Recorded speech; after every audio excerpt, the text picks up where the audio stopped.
Veština je biti srećan.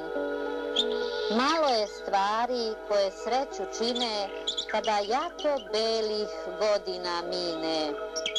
Još ako je to letu nepoznato, malo nam je prostora za sreću dato.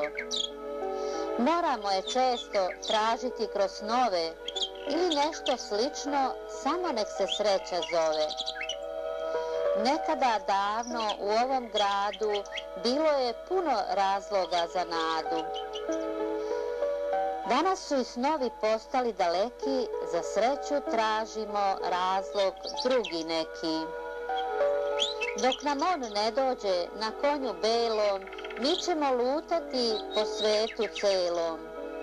Tražit ćemo sreću u izgubljenom blagu, kao bolan zdravlje, kao vojnik dragu. Ako je sretnemo, da li ćemo je prepoznati ili ćemo večno za njom tumarati? Sve zavisi od veštine našega uma, koji obasjanog srećom traži za kuma. Ne pita da li je bogat, slavan ili poznat, samo ako može sreću u njemu prepoznat.